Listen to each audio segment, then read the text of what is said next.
Many people say, oh, memorials are always controversial, and this is just another example of that. Well, I'm going to try to show you today that this is a controversy like no other. It touches upon not just aesthetics, but physics, economics, and even ethics. Before I get into the history of the memorial controversy and where it currently stands, here's the view from 20,000 feet. The memorial is now estimated to cost $144 million. Since its creation, the Eisenhower Memorial Commission has been appropriated about $60 million and has spent $40 million, leaving about $20 million in the bank. Under federal law, in order for the memorial to break ground, 4 things need to happen from this point forward. 1, the memorial must have full construction funding in the bank. 2, it must receive final approval from the U.S. Commission of Fine Arts, a federal panel that is intended to be the aesthetic guardians of Washington, D.C. 3, it receives final approval from the National Capital Planning Commission, the central planning body for the capital region. And 4, the Secretary of the Interior must sign off on it. To address each of these one by one, as for funding, the Eisenhower Commission says it needs $74 million in additional construction funds to complete the memorial. Yet House Appropriators just zeroed all funding in their appropriations bill, not just construction funds, but even funds for operations. The bill explicitly calls for a halt to all spending on the design and asks that legislation be passed to hold a new competition. Congress zeroed all construction funds last year, and it looks like the same will happen again. And if the commission doesn't get operating funds, it would appear that its activities will grind to a halt. 2, although the Fine Arts Commission previously granted conceptual approval to the design, the commission has had overturn, and it appears to be backtracking. And it has become increasingly critical of the design. 3, as for the National Capital Planning Commission, in April it rejected giving even preliminary approval to the design. 4, it is unclear where Secretary Jewell stands on the issue. However, we do know that last year, President Obama, in his only action that he took on the memorial, appointed Bruce Cole, a known opponent of the design, to the Eisenhower Commission. Okay, now for the full story. In 1999, Congress authorized the creation of a national memorial to President Eisenhower and created the Eisenhower Memorial Commission to build it.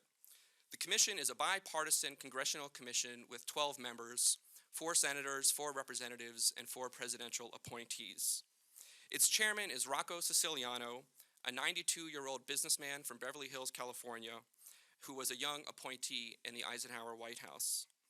Headquartered in a suite on K Street, the commission has 9 full-time employees and also pays a full-time contractor to be its executive architect, and it has also contracted out its public relations, and it has also hired a fundraising firm, which it's paid $1.15 million. The commission's annual operating budget is $2 million a year, although that was halved by Congress in the last year. Chairman Siciliano is friends with the memorial's architect, Frank Gehry, who is 85 years old and is based out of Santa Monica. Mr. Siciliano used to be the chairman of the Los Angeles Philharmonic, and he was on the building committee for the concert hall that Gehry designed for them. As for Frank Gehry, he is arguably the world's most famous architect. If people today can name a single contemporary architect, it's Frank Gehry.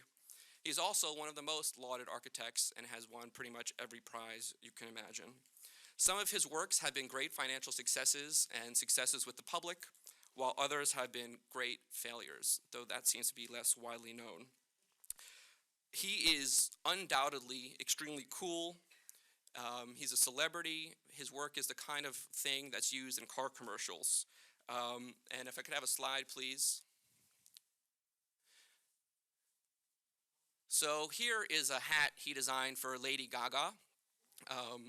The New York Post might have headlined it, "Gehry Goes Dada for Gaga."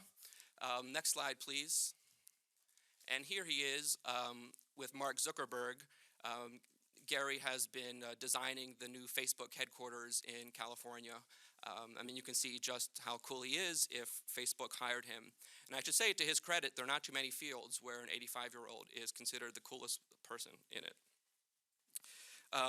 Given his relationship with celebrities and his general fame, this is why many people have called him a so-called starchitect.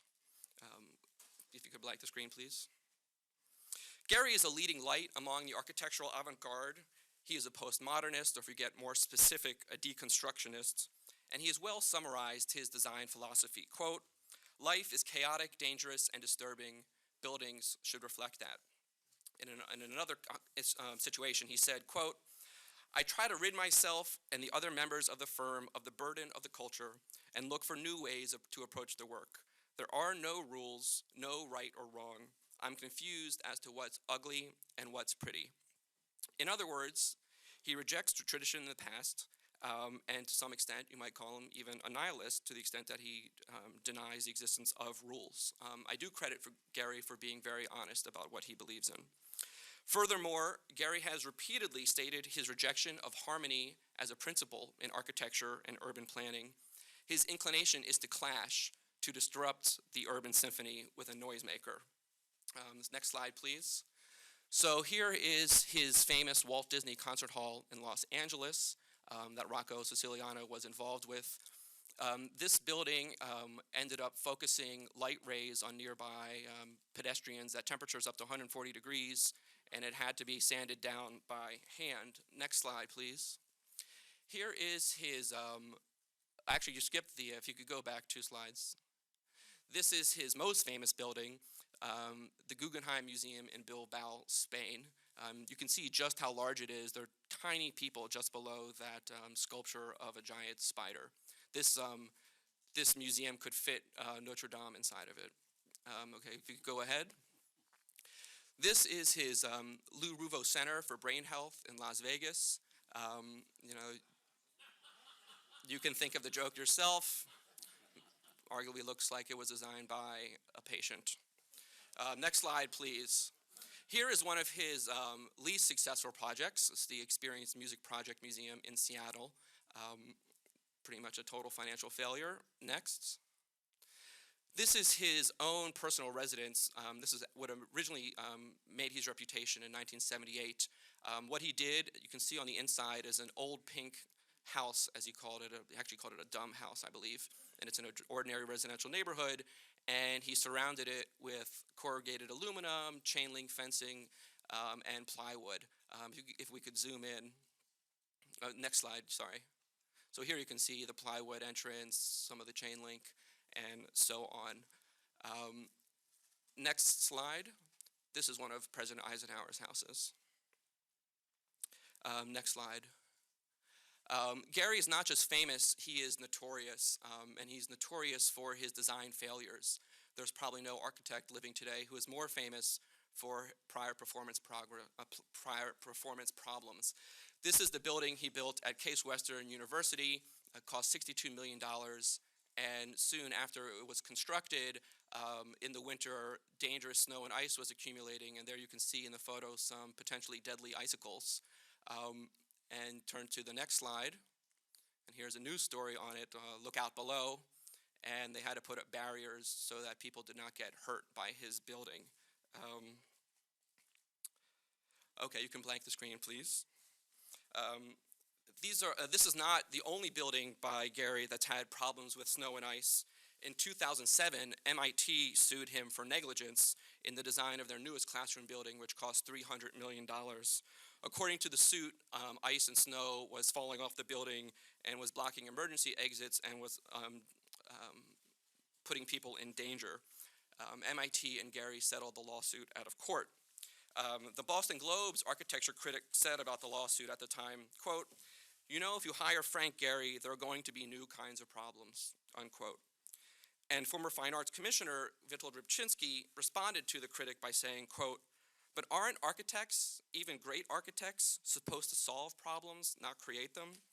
Experiments belong in the laboratory, not on the construction site." This is particularly relevant since, as I will discuss, the Eisenhower Memorial is to be built with experimental, untried technology. And furthermore, the government's own materials experts have warned of the possibility of dangerous falling snow and ice. Given how little sense it would make for someone like Gehry, who was incredibly flamboyant in his designs, to be chosen to design a memorial to President Eisenhower, a man in a gray flannel suit if there ever was one. Well, how did the architect get the job? In 2011, at the Eisenhower Commission's first meeting, Chairman Siciliano said that they should get someone like Gehry. He said the same thing again in 2005 and again in 2006. He also spoke of conversations he had with Gehry about Gehry's interest in building the memorial. I mentioned his work, Siciliano's work at the LA Philharmonic, and in fact, on 3 occasions, he either hired or worked with Gehry. And lo and behold, and when the official competition for the memorial was finally held in 2008, Gehry won. We believe that the so-called competition had a preordained winner, and we have been investigating it via Freedom of Information Act requests. Also, as Howard mentioned, Representative Darrell Issa launched his own oversight investigation into the competition. The competition was flawed in numerous ways. The first error was the decision to use the General Service Administration's Design Excellence Program for the competition. This was a fundamental mistake, since that program was designed to choose architects for federal office buildings and courthouses, not for memorials. Indeed, the very creator of the Design Excellence Program, who was GSA's former chief architect, strongly urged the Eisenhower Commission not to use the program for the competition. He is no longer on speaking terms with them. The decision to use the Design Excellence Program was an utter reversal of our tradition of public competitions for national memorials. At no point in the competition was an entrant required to submit an actual design. Instead, it was a competition of entrants' previous works and portfolios, their reputation, and so on, all factors that would favor the architectural elite. Yet one does not have to be an experienced architect to come up with a brilliant memorial. One can be a student, a sculptor, an amateur. When Maya Lin won the competition, the blind competition to design the Vietnam Veterans Memorial, she was an unknown college student. A present-day Maya Lin could not even have entered the Eisenhower competition. Not only was the competition severely restricted as to who it could enter, it was a closed competition that solicited only 44 entries. This is hundreds fewer than open competitions for other memorials. For instance, the Vietnam Veterans Memorial received 1,400 entries, the World War II Memorial received 400, and there were 900 for the Martin Luther King Memorial. It was also a secretive process. To this day, we have never seen what Gehry submitted. Did he, for instance, mention the MIT lawsuit against him and other design failures? And even aside from aesthetics, his poor performance alone ought to have weighed against him, according to GSA's own standards. How did he describe his design philosophy? Did he mention chaos and danger and the lack of right and wrong? We also do not know the identities of everyone who sat on the evaluation board and jury. We do know, however, that Chairman Siciliano did sit on that evaluation board. Did he disclose his conflict of interest? Piece by piece, we are uncovering information about the competition, and thanks to our FOIA investigation, we have discovered that of the entrant firms, none were owned by a minority, only 6 were owned by women, and only 11 were small businesses. This confirms that the competition was arranged to favor major players. We have also determined that the competition violated GSA's own acquisition rules and regulations in numerous ways, all of which would favor someone like Gehry. For instance, the evaluation process was stacked to give the client more weight than usual. As you might imagine, the result of this dysfunctional process is a dysfunctional design. Next slide. Here's the location of the memorial in a red box. There's the Capitol building all the way to the right and the Washington Monument to the left. Next slide, please. So here is easier to see where it's going to be. Just north of it in the picture is the Air and Space Museum. Northwest is the Hirshhorn, and to the south is the Department of Education headquarters, which is called the LBJ building. One more slide. The current site, as you can see, is broken up into a number of different parcels, and the whole thing is 4 acres in size. Next slide. Here is the current plan.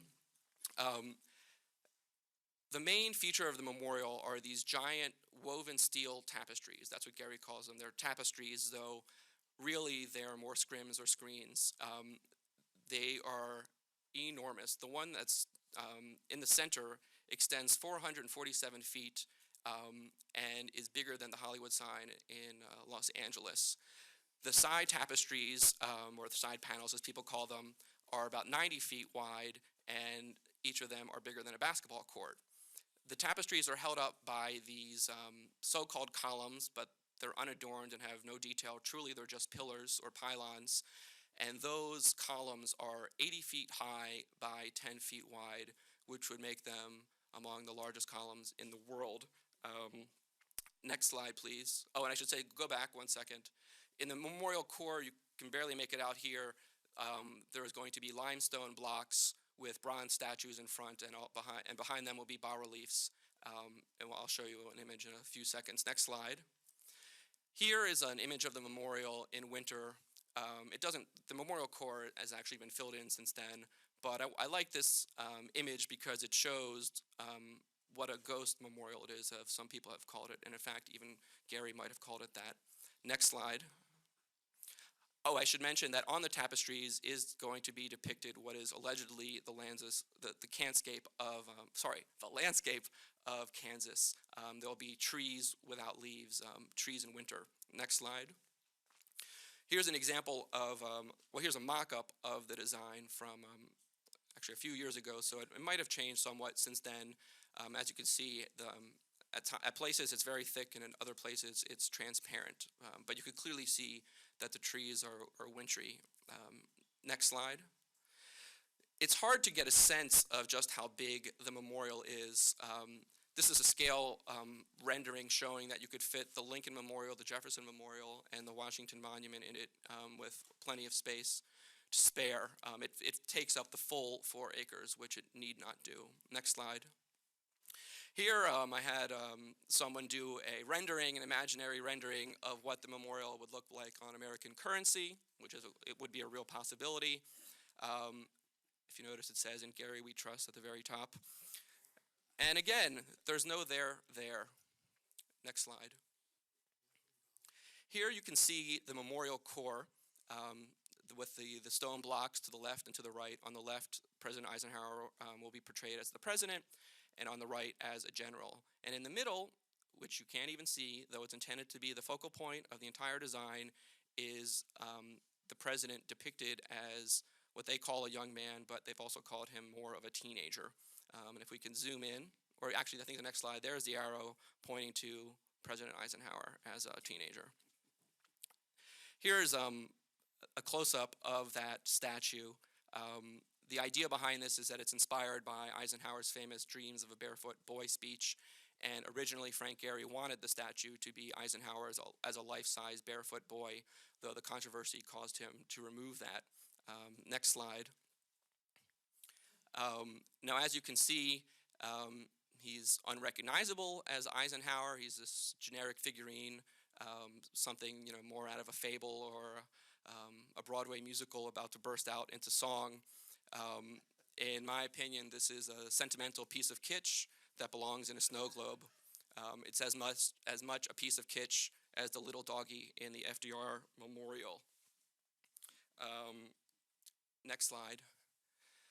Here you can see President Eisenhower statue to the left, and to the right there's the little boy. Next slide. And here he is as general. This is based on the iconic photograph of him speaking to the paratroopers before D-Day. And you can see behind, in both cases, behind the statuary are bas-reliefs. And some might say it's very strange to have statues in front of bas-reliefs. Also, you can see how one at the top block is just totally plain. I mean, it's like a children's wooden block, and it's been twisted, which gives it a nice overhang and a little bit of a sense of danger, you might say. Next slide. Here is one of the entrances to the memorial, showing how you're supposed to walk under those side panels. Next slide. And here's a view of it from Independence Avenue. It really sticks out noticeably. Next slide. And here is the view looking northeast toward the Capitol building along Maryland Avenue. This is one of the most important views of the memorial since, as I'll mention, it's extremely important under the law, and I would say philosophically, that it respect the viewshed to the Capitol and these historic boulevards. Here you can start to get a pretty good sense of just how big those columns are by the little metal people in the picture. Next slide. Here's another way of getting a sense of just how big it is. If you've been to the National Building Museum, you've seen these columns. Those columns are 75 feet high by 8 feet wide. And to recall, the columns here are going to be 80 feet tall by 10 feet wide. In other words, they're even bigger than those columns, which are perhaps the largest interior columns in the world. Also, by the way, that metal thing in the background was designed by Frank Gehry. It's called the Tower of Babel. If you know anything about that story, there's some interesting symbolism there. But in short, Gehry actually knows exactly about how tall those columns are. Next slide. Actually, if you could blank it out right now. As for those columns, Gehry himself has admitted that they're so big. He says they're almost buildings. They are huge in this scheme, so they are more like buildings. And a member of the Commission of Fine Arts said you would feel like an ant next to them. So these are not my opinions. In our opinion, you cannot make a humane memorial out of humane pieces. Now, looking at the design, you might be wondering, well, what exactly is this supposed to represent? What is the concept? Gehry has described it as being a kind of theater for cars, which you might say is a drive-by memorial. He's also said it's designed on the model of an object in a temple, like the Lincoln Memorial. If that's the case, given that the center of the memorial is essentially empty, where the little boy is, it's a temple to nothing. And he's also described it as being an urban room. Some of us think that the design was independently created as an aesthetic idea, and then all of these concepts were just after-the-fact rationalizations. I'd also point out that given that those columns lack all artistry and resemble an incomplete highway overpass, and there's also the unfortunate fact that a steel screen could become to be called an iron curtain. And whether or not you believe that the main focus of a national memorial should be on the home state of the person being honored, in this case Kansas, I would say that the landscape is not even identifiable as Kansas. It might as well be Kazakhstan. And worse, as I said, it's a landscape of permanent trees in winter, which is an allegory for hopelessness and death. And also you have the bizarre situation of a landscape of steel trees surrounding a landscape of living trees.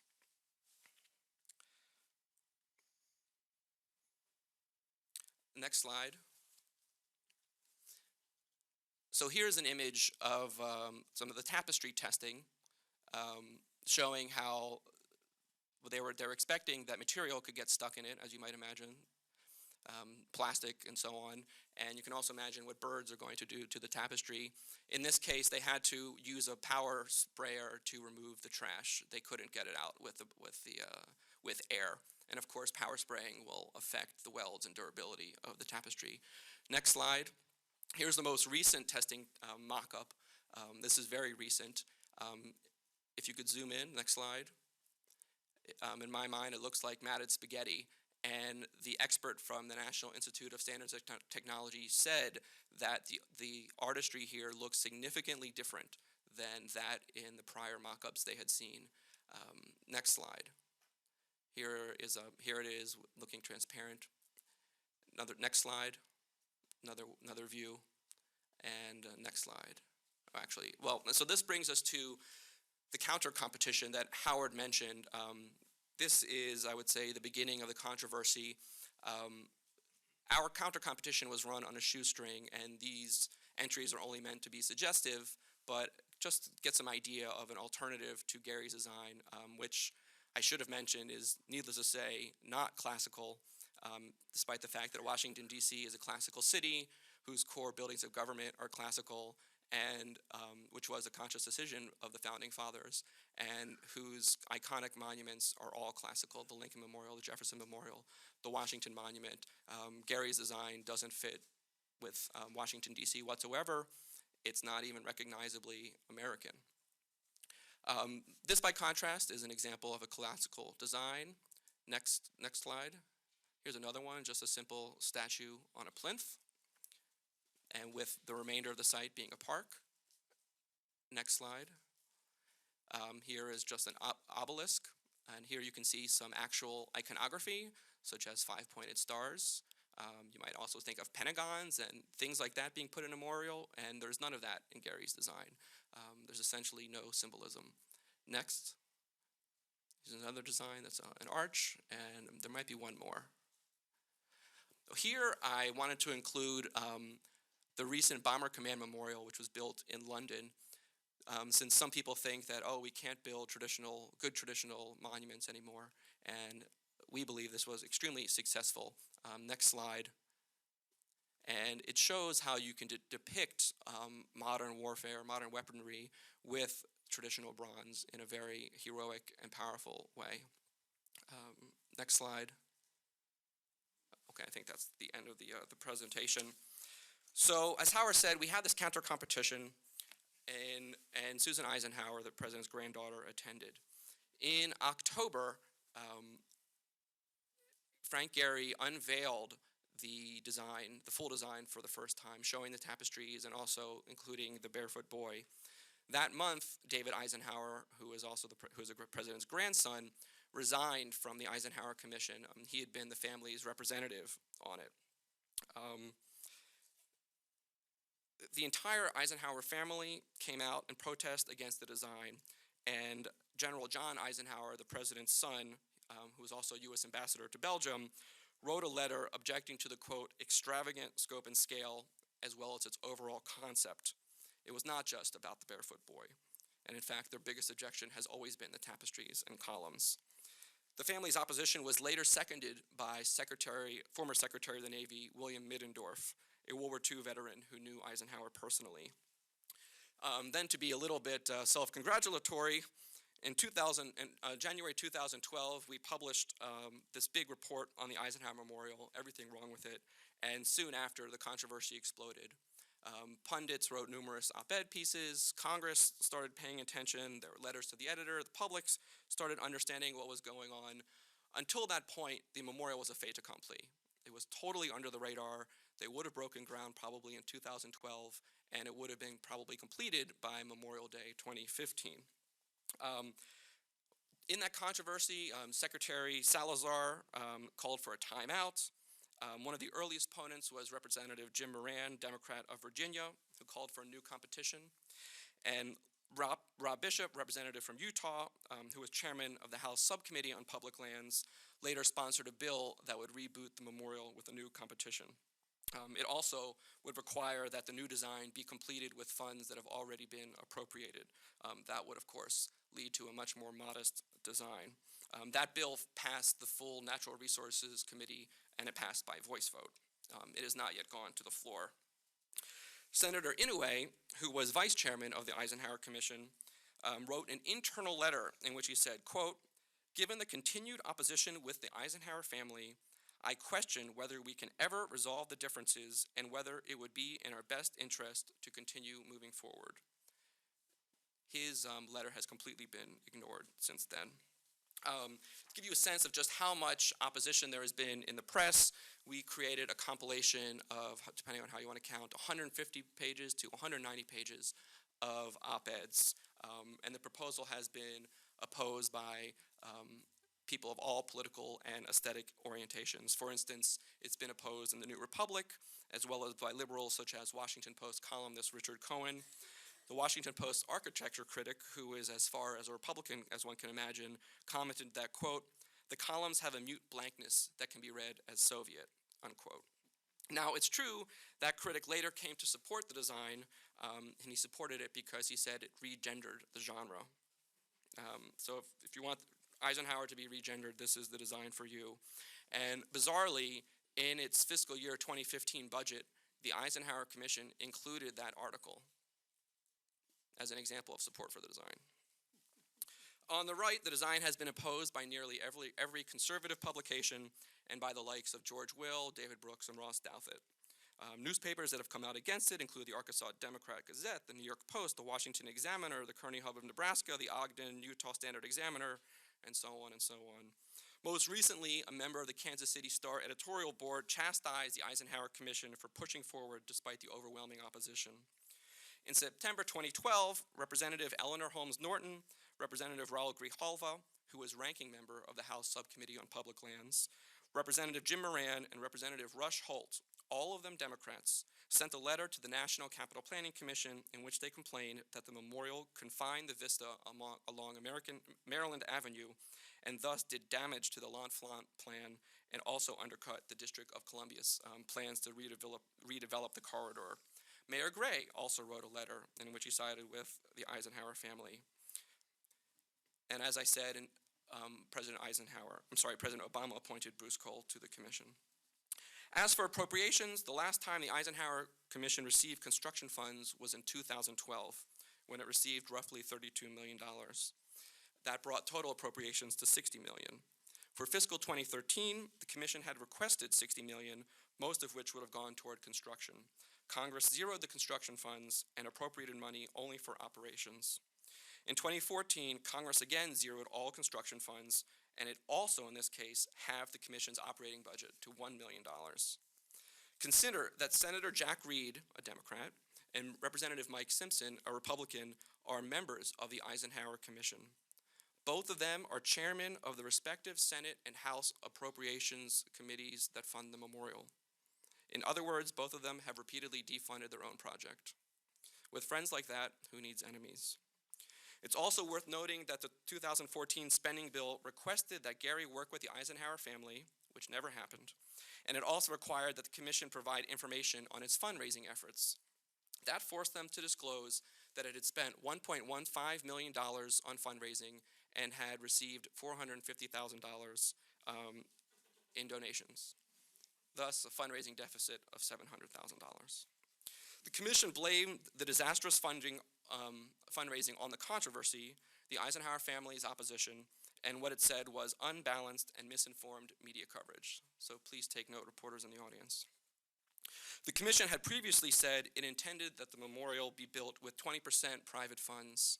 At the current cost, that would equate to $35 million, which is a lot more than negative $700,000. In November, the plan went before the U.S. Commission of Fine Arts. At that meeting, all 7 commissioners critiqued the design to some extent. One of them, a Harvard professor, judged the plan according to the standards of a traditional first semester architecture exercise. He emphatically said, this would fail, it would fail. He complained that each iteration of the design had made it worse, and he accused the side panels of flapping in the breeze and asked Gehry to remove them.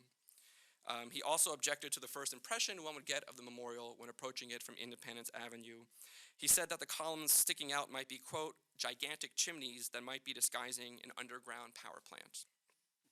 Other panelists seconded his remarks, including Chairman Rusty Powell, who's the director of the National Gallery of Art. So, as I said before, although the Fine Arts Commission previously approved the design concept, there has been turnover and they appear to be backtracking. As for the National Capital Planning Commission, the memorial went in front of them this April. Darrell Issa, who sits ex officio on the commission, made an extraordinary, rare appearance, and he made an amendment asking the Eisenhower Commission to come back every 2 months to give a status update. He also sent a letter to the commission saying, quote, I believe this design contains many admirable elements, but it also contains elements that have received justified opprobrium. Its immodesty is unbefitting of the humility and plain-spokenness that characterized our 34th president. He also asked that the tapestries portray something other than Kansas, such as a scene from World War II. After tense discussion with the Eisenhower Memorial Commission staff and Gehry's team, Gehry did not attend. In fact, he has not attended any meetings for a long time now. The National Capital Planning Commission voted 73 to deny preliminary approval.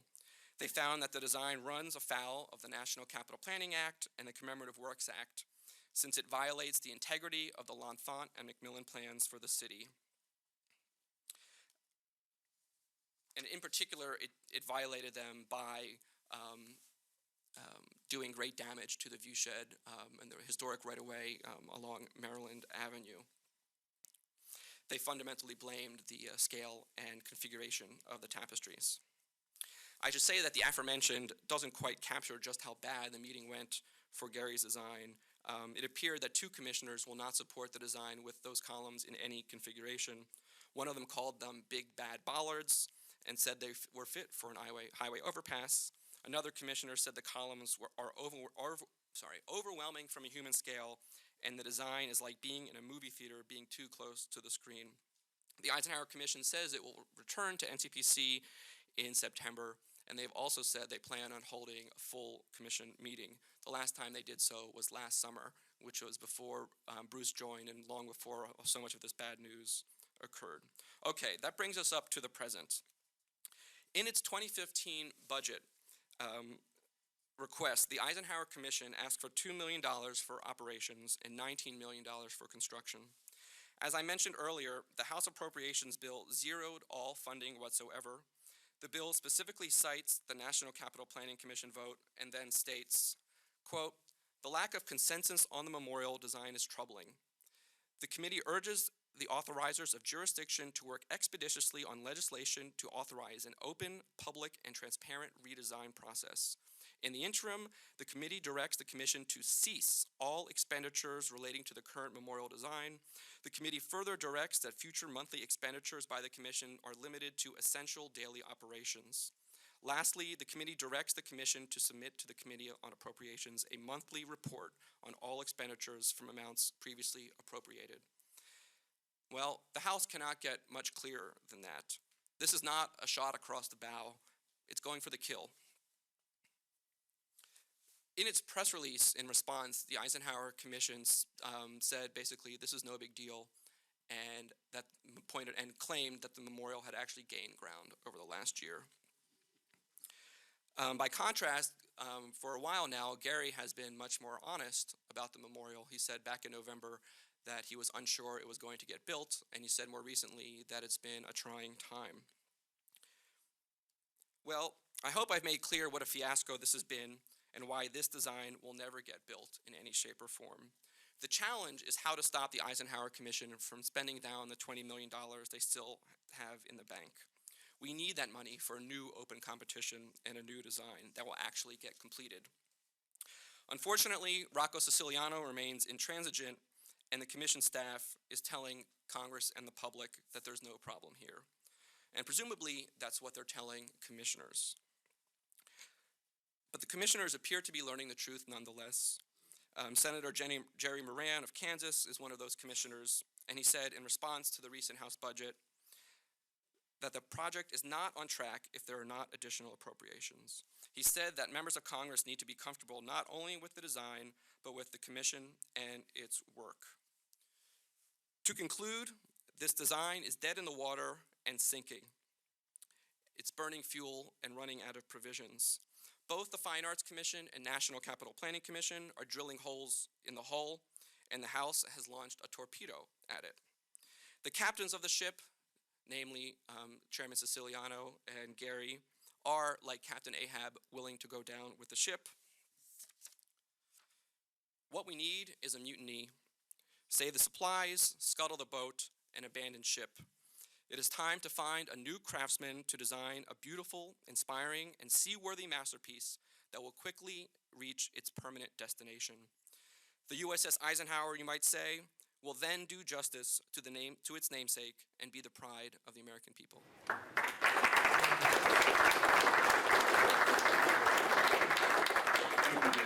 We're going to have questions, Bruce and Casey are going to take a few minutes each. If you have questions after that, please raise your hand. I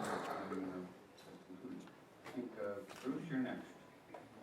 Thank you, Howard. I'd like to thank the National Civic Art Society for inviting me. I'd like to thank all of you for coming, and thank President Obama for appointing me as a member of the commission. Well, let's be clear about one thing. Even the fiercest critics of Starchitect Frank Gehry's plans want a memorial to Ike in Washington, just not Gehry's.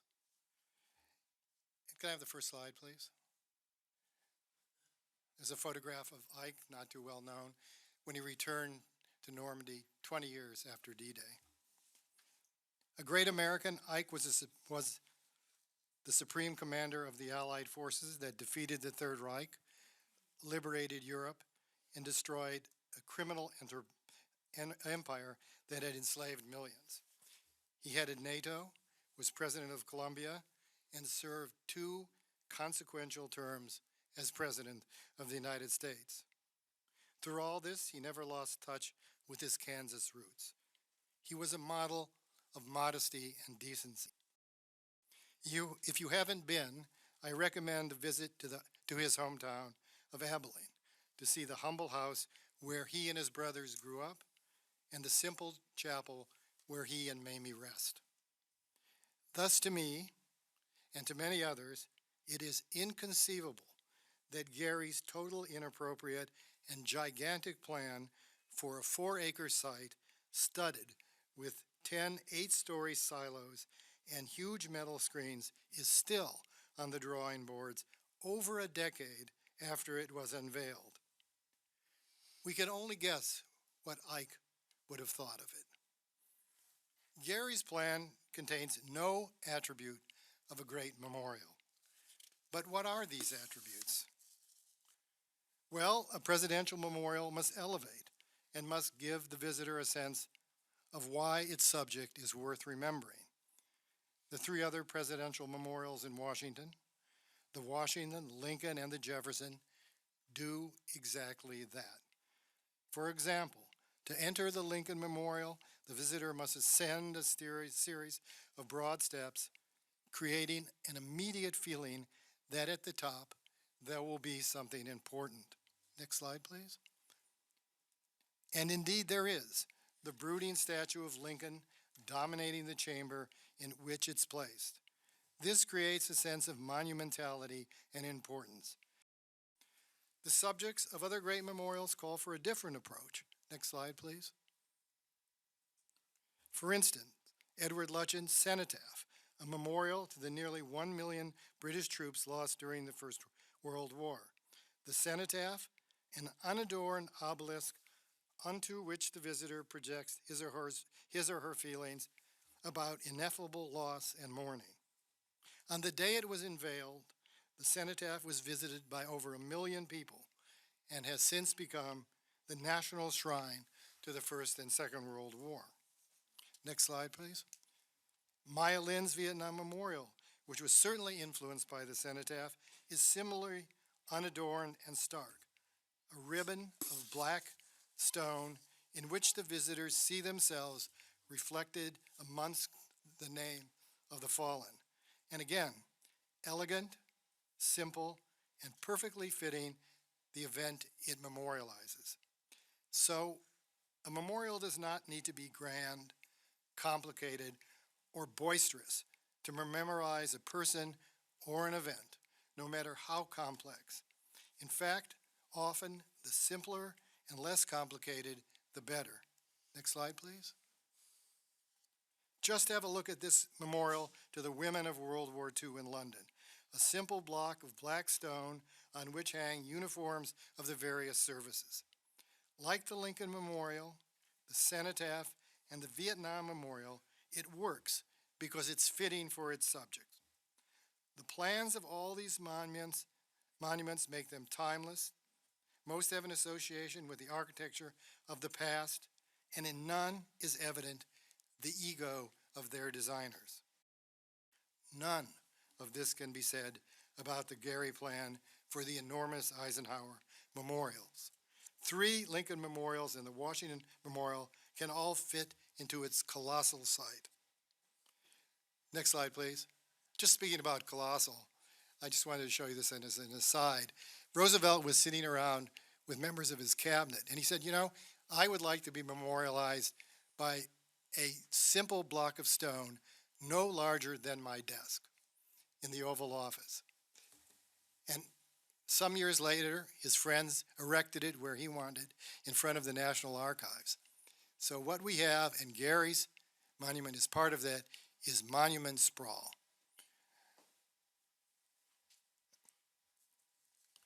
Frank Gehry has said, and I hear Justin Ers said he stole my line, life is chaotic, dangerous, and surprising. Buildings should reflect that. Unquote. But chaotic, dangerous, and surprising are not qualities that one associates with the dignity of the National Mall. In fact, Gehry is a disruptive architect who joyfully calls attention to himself by making his buildings clash with what's around them. Next slide, please. Oh, this is this is The Simpsons take on Frank Gehry. Next slide, please. So he makes his buildings clash with what's around them. And here I show you his plan for the Corcoran, a plan that hastened its demise, I might say, and a plan which is also approved by the Commission of Fine Arts. It's like the Gehry that ate the Cochrane. And you can see how it clashes with the neoclassical architect. And also, even worse, with the old executive office building across the street, and next to it, the White House. Unlike, next slide, please. Unlike the memorials I have shown you today, Gehry's lacks focus. It is not immediately comprehensible. It has no readily discernible center. It's a lot of miscellaneous things. Silos, trees, screens, statues, which tell no comprehensible story. It's been said that a great monument is an exclamation point, not a question mark. Gehry's is the latter. In fact, over $2 million is being spent on an online program that is an attempt to explain what the Gehry design cannot. What will rising generations who may never have heard of Ike learn and perhaps more importantly feel about him from Gehry's plan, which is a monument, let's face it, to Gehry's ego and not to Ike? Justin has already well outlined the disastrous state of the Gehry design. Over many years, Gehry has not taken seriously the chorus, the torrent of public criticism and outrage that has greeted his plan from its inception. I'm convinced that there is no reason to throw good money after bad to resurrect this already failed project. Next slide, please. This is the iconic photograph of Ike with paratroopers on the eve of D-Day. My fear as an Eisenhower Memorial Commissioner is that the remaining millions of appropriated funds, which could be used to build a fitting memorial to Ike, will be frittered away on rearranging the deck chairs of the Gehry design. And that in the end, we will wind up with the worst possible outcome. No memorial to a great American and a huge waste of hard-earned taxpayers' money. That would be a shame and a heartbreak. Let's not let it happen. Thank you. Thank you, Bruce.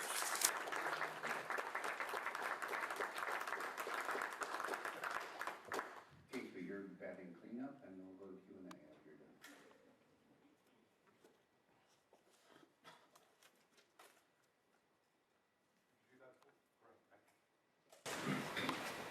I'd just like to speak briefly about what monuments are and what they aren't. A good place to start might be a recent letter to the Wall Street Journal from a member of the Eisenhower Memorial Commission, Alfred Geduldig. Here's the key passage. Today's memorializations are often more complex than those of the past. An obelisk may be enough to celebrate the father of our country, and a seated, brooding figure enough to commemorate freeing the slaves. Their stories are well told, but for others, we need to educate as well as commemorate, or their remarkable achievements may fade to obscurity. Take FDR.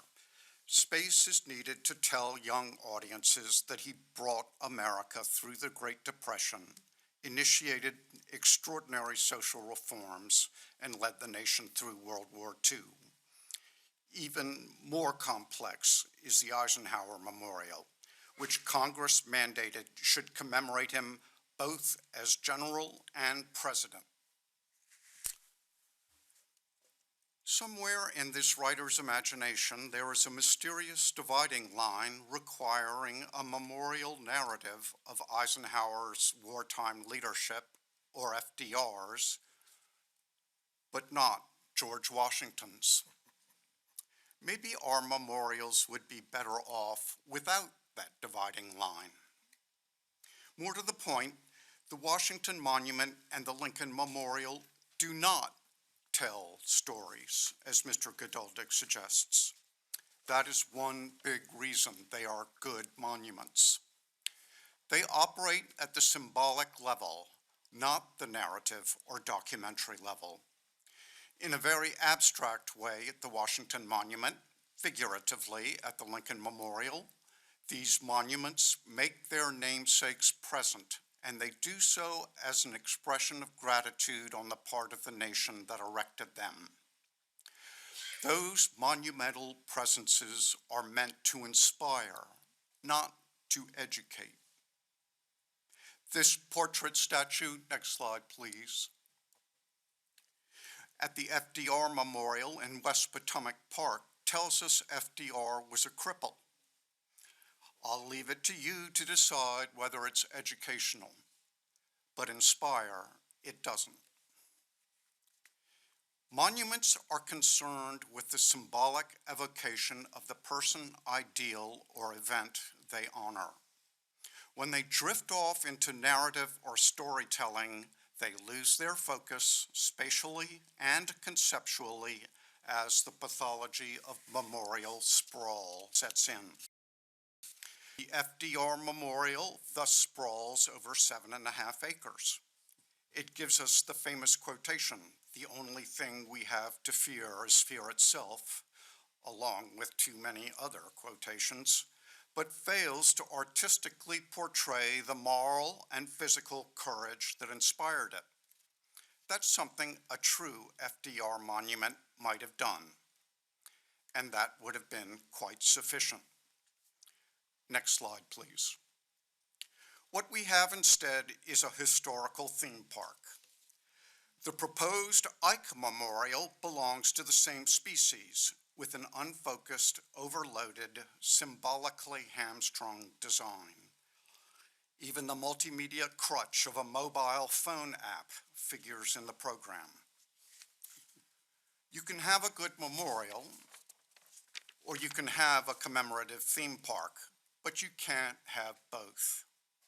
And it's important to bear in mind that memorials cannot take the place of textbooks, biographies, or documentary films.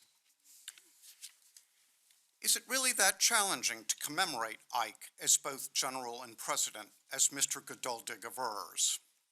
Does it mandate a narrative sculptural diorama within the confines of a gargantuan stage set, which emerged, by the way, from Frank Gehry's consultations with the avant-garde theater director Robert Wilson,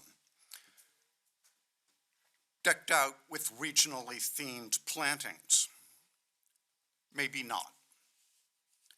A few hundred yards away from the Ike Memorial site, near the foot of Capitol Hill, stands J.Q.A. Ward and Richard Morris Hunt's very fine monument, next slide please, to James Garfield, with subordinate allegorical figures and relief insignia testifying to his labors as scholar, soldier, and statesman. Garfield was not a star of the same historical magnitude as Eisenhower, let alone George Washington. His memory doesn't shine as brightly as it did 125 years ago. And with all due respect to Mr. Geduldig, a memorial cannot prevent that.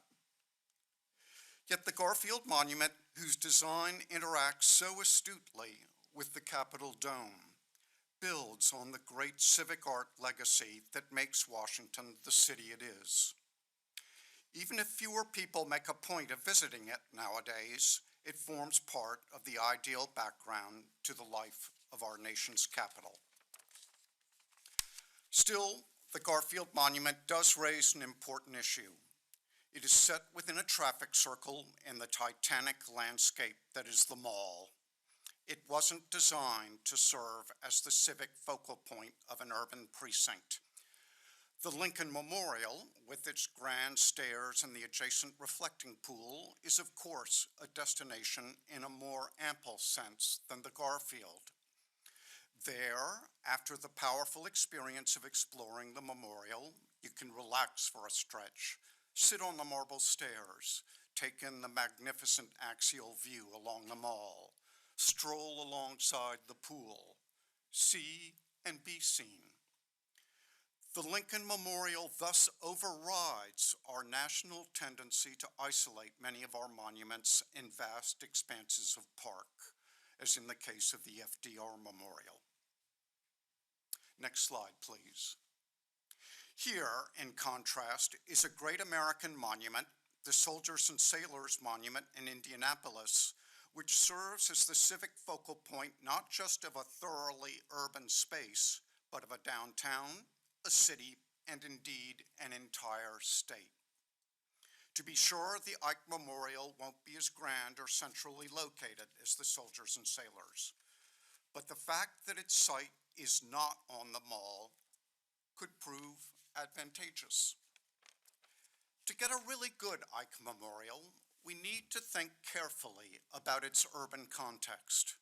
We need to think about a monument that celebrates Ike's triumphant life, maybe one that incorporates a fountain, but also a monument that, along with its urban setting, will serve as a place of pleasant as well as edifying resort for Washingtonians and visitors alike for many, many years to come, and not just during daylight hours. Perhaps one or more cafes could be part of the chemistry. Unlocking the suppressed value, next slide please, in those very strategically located 4 acres of urban renewal wasteland in front of that dismal LBJ building is essential to the long-term success of the Eisenhower Memorial project. It's a challenging site, no doubt about it. But ladies and gentlemen, the Ike Memorial doesn't have to be a postmodern theme park. It can be a true monument that anchors an inviting public square if it is conceived in the urbanistically holistic terms it richly deserves. Thank you. Very good. Thank you. Questions or comments? You'd be most welcome. Please raise your hand. Lady over there. Microphone's coming to you. Hi, thank you for your presentation. I just had one quick question.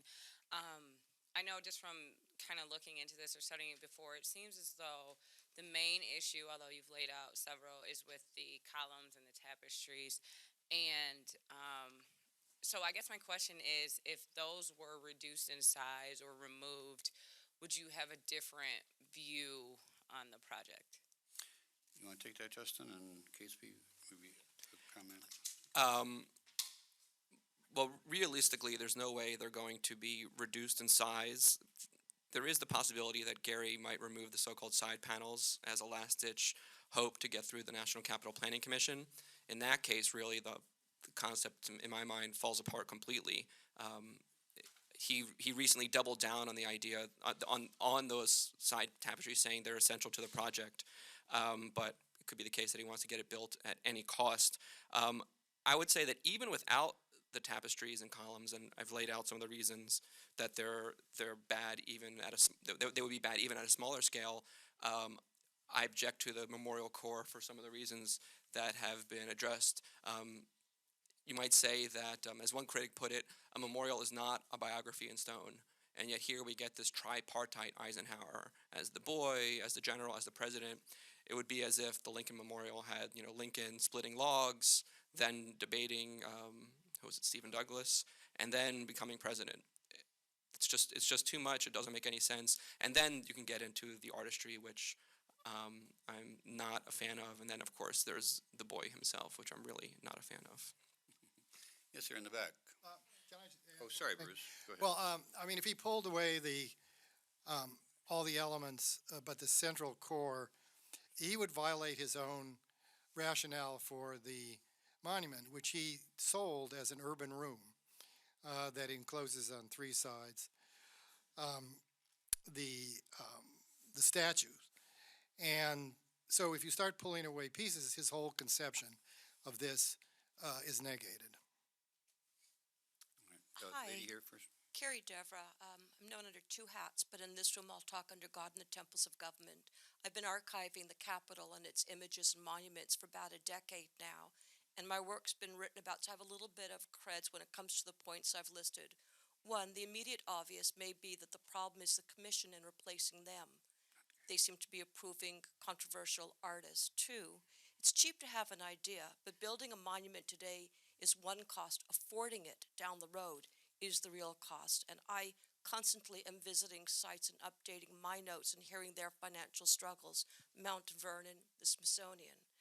I didn't see a photo, Bruce, of the Ike Memorial in the UK. I believe I have some from when I was working over there if you need that. Is there a question, please? Well, it's really a bunch of points. The points are adding up to the arguments, the push back, which is if you can't afford it down the road, why build it? If it's not kid-friendly and if it's being built for puffery, why build it? And those are the points that aren't being raised in any of the meetings I've attended. I see the kids. They don't want to do the walking of the yards, and I think that supports your arguments forward. Thank you. Any comments, or we can go to the next question? I guess this is a question for Bruce. Given that the commission itself has not met in a year and not since you've been on the commission, what sort of interaction is there between the commission members and the executive staff at the commission itself? And what sort of input do you have as a commission member in sort of the day-to-day operations of the commission and what's happening on the ground right now? I can only speak for myself. I find very little communication between the commissioners, and for what kind of input I have with the staff, zero. Comments, questions? Yes, sir, right here. There's the microphone. We get the picture through the briefing of a general decline in the likelihood of the current design being built.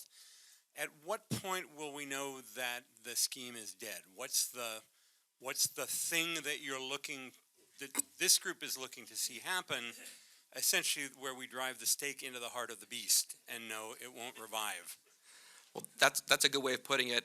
Somewhat similarly, I like to say. But what's the milestone? Right. The challenge is, how do you kill a zombie?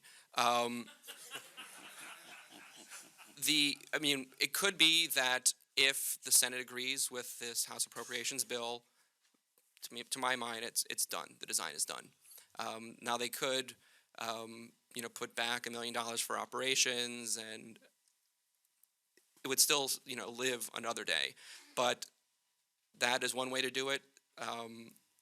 It's possible that Representative Bishop's bill could also pass, which would just immediately end the design and have new competition. And of course, another possibility is for the Eisenhower Commission at its next meeting to address the situation and say, hold on, we have to build a memorial here, that's our job, and this one's never going to get built. Those are the only ways I just want to add one thing. This is a very difficult problem that you bring up, but you have to realize that there's about $20 million left, and every day that's being spent down. And so it's kind of a race against time. Hadley, and then the lady in the back. No? Sorry, me first. All right. I know that you have objections to the design, but do you have any objections to the site? No, Bruce, I think it's a great site. the site. How is the site okay? Well, what I would say is that, and this is something that the National Capital Planning Commission has addressed, the Southwest Quadrant is arguably the worst urban planning disaster in American history. And that this is a key opportunity to start taking back and undoing that. Historically, people fail to remember that Pennsylvania Avenue was actually in a shambles in the 1960s, and then there was a development corporation that made it into what it is today. Maryland Avenue is the mirror avenue across the mall of Pennsylvania Avenue and was intended by the L'Enfant and Macmillan plans to be of crucial importance. So the idea here is for this to be maybe the place to take back the quadrant. Thank you. Hadley Arcus? Quickly, the answer to the question of how you know it's gone is when somebody gets up at the commission in the voice of John Cleese in Monty Python and says, "That is a late parrot." That parrot is no more. But I just want to bring out something. Justin, you commended the statue for the Bomber Command in London. That was really quite compelling. But the figure of Ike with the paratroopers on the eve of D-Day, that's compelling in the same way. Could you consider that part of that ingredient could indeed be part of a monument to Ike? It can perhaps conjoined with something else on the civil side. I mean, I certainly believe that could be done well by a contemporary sculptor. Just speaking personally, there might be something to be said about not copying an already iconic photograph in a memorial. In other words, why can't we be original? Everybody already knows that. How are you to distinguish it from the photograph? So, again, it's a great photo. Now, in reality, also, there's the fact that Eisenhower was talking about golf with the paratroopers. But it's already so well known. Like, so what would be new about this design? Well, but that's what great artists and architects do. Yes, sir, in front. Yes, I had a quick question about the scope of this urban room.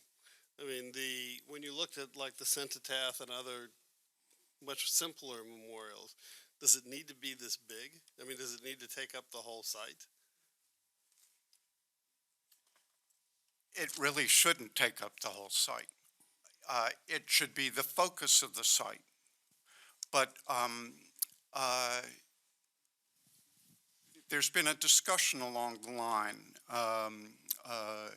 or at least the issue has been raised, of are we going to have a memorial in a park or a memorial park? And Gehry's given us a kind of memorial park. And that was a big mistake. And but I don't think it has to be a park site either. We've got a lot of parkland on the mall very close by. It can be a more urban space anchored by a celebratory monument to Ike. Good. Any other questions at this point? We're actually quite a bit over time, and we may face the Capitol cleaning crew cleaning underneath our conversation. Thank you very much for coming. There is materials out front. I particularly pay your attention to the membership application. We'd like you to join the society. We're involved in a number of other activities that I hope you'll be of interest in. Thanks for coming.